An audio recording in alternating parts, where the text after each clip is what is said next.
ओम नमः शिवाय। नमः पार्वती पते। हर हर महादेव।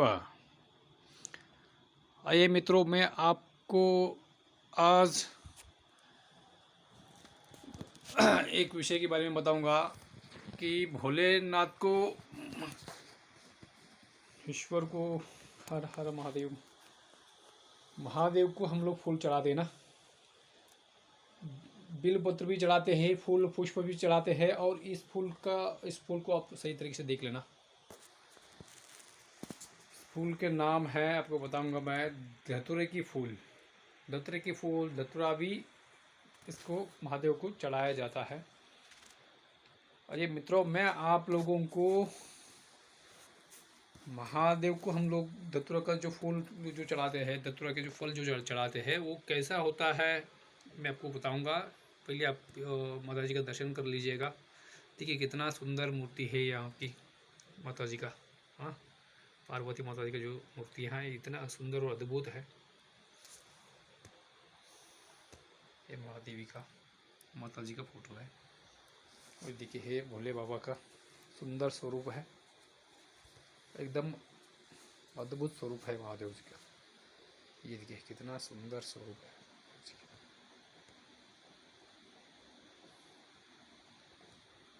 माथे पर शेषनाग विराजमान है। ये देखिए सुंदर अद्भुत स्वरूप है। आप ये फूल को देख लीजिएगा। मैं इसके फूल का जो ना, जैसा कि पौधा कैसा होता है मैं आपको बता दूंगा। महादेव को अत्यंत प्रिय बोला जाता है धतूरे को। धतूरे का फूल, ये देखिए है धतूरे का पौधा है। आप लोगों ने, बहुत सारे लोगों ने देखा भी होगा धतूरा के जो पौधा कैसा होता है, मगर कि सफ़ेद फूल आता है वो भी धतूरा ही होता है। ये जो वो फूल जो है ना, नीला विथ सफ़ेद मिक्स है ऐसा। ये देखिए ब्लू कलर का फूल होता है। ये सुंदर फूल एकदम, ये महादेव को भी चढ़ाया जाता है। ये धतूरा का फल, ये देखिए। इसका भी बहुत सारे ऐसा आयुर्वेदिक में इसका उपयोग किया जाता है। और रसायन शास्त्र में इसका बहुत सारे महत्व है। रसायन शास्त्र के बारे में अगर बोला जाए तो पारा जो होती है ना, पारा को शुद्ध करने के लिए इसका, धतूरे का फूल और धतूरे का ये पत्ता, ये सब चीज़ें यूज़ किया जाता है। रसायन शास्त्र में भी धतूरे का पेड़ को बहुत ही अत्यंत महत्व दिया जाता है। जैसे कि तुलसी का भी जैसा महत्व है, वैसा तुलसी पौधे को जितना महत्व है उतना ही इसको भी महत्व है। इसको और पत्र की जो पेड़ को भी महत्व होता है वैसा। वैसा तो तुलसी के बारे में अगर बोला जाए, तुलसी को हम लोग भगवान श्री कृष्ण परमात्मा को हम चढ़ाते हैं। और ऐसा बोला जाता है कि तुलसी का जो पत्ता है ना, ऐसा खाली पत्ता मुंह में रख के चबाना नहीं चाहिए। बहुत सारे लोग वो ऐसा ही करते हैं कि कई मंदिर में जाते हैं तो प्रसाद के रूप में अगर तुलसी का पत्ता, अगर पौधा उठा लेते हैं और वो लोग क्या करते हैं, उस पत्ते को तुरंत वहाँ उधर ही खा लेते हैं। मगर वैसा नहीं खाना चाहिए। तुलसी का जो पत्ता होता ना, तुलसी का जो पत्ता होता है उसे वैसा खाना नहीं चाहिए, क्योंकि उसमें पारा होता है। तुलसी के पत्ते में पारा का अंश होता है, इसलिए वैसा नहीं खाना चाहिए। उसको प्रसाद में डाल के आप ले सकते हैं। कभी दूध में प्रसाद के हिसाब से डाल दिया, हाँ, कोई अगर हलवा बना दिया, कोई अगर मीठा बना दिया तो उसमें डाल के आप प्रसाद के रूप में खा सकते हैं। मगर ऐसा तुलसी को पत्ते को नहीं खा सकते। ये देखिए पूरा धतूरा का पेड़ है, ये अपना पौधा है। ये धतूरा का फल भी लगी हुई है। अगर इसका कहीं पर भी आपको मिलता है तो इसका बीज आप ले जाके आप अपने जगह पे, जैसा फूल के बगीचे में भी इसको उगा सकते हैं। महादेव को अत्यंत प्रिय ये फूल है। ये धतूरे का फूल और धतूरे का फल महादेव को चढ़ाया जाता है।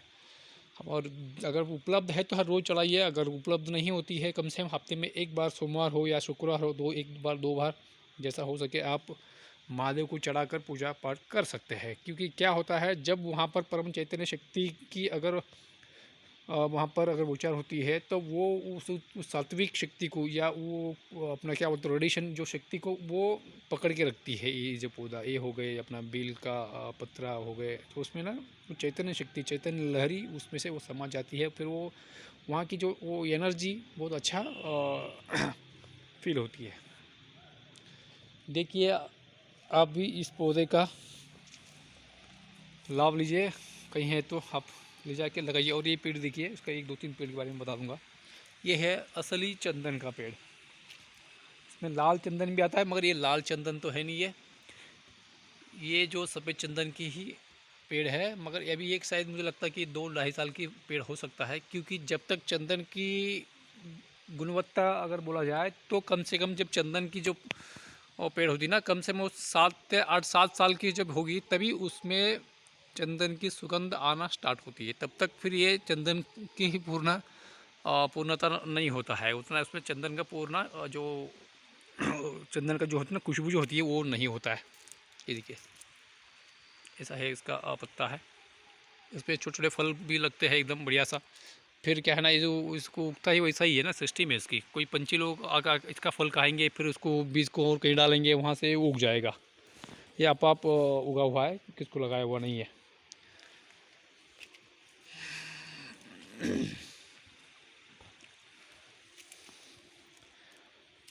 आप भी इस पौधे को लगाओ आपके घर के आजू बाजू में, और महादेव जी को चढ़ाइए और भक्ति करिए और पूजा करिए, पाठ करिए, आरती करिए भोले बाबा की। अभी आपको दर्शन में कराऊंगा हनुमान जी महाराज की। देखिए कितना सुंदर विग्रह है, मूर्ति है, साक्षात हनुमान जी महाराज जैसा विराजमान है। ठीक है, देखो यहाँ पर एक छोटा सा मूर्ति है शनि महाराज की, और उसके बगल में गणेश जी का भी मूर्ति है, ये हनुमान जी का मूर्ति है, और एक दो छोटी हनुमान जी की मूर्ति है यहाँ पर। और ये जो बीचों बीच है श्री यंत्र के स्थापना हुआ है यहाँ पर। माँ त्रिपुरा सुंदरी की प्रतिरूप होती है ये। और ये अपना विष्णु शालिग्राम भी से कहा जाता है। और ये गुरुदेव जी का फोटो है, श्री रामचंद्र जी की फोटो। और ये श्री हनुमान जी का, हनुमान जी महाराज का। देखिए कितना सुंदर मूर्ति है ये, दर्शन कर लीजिए।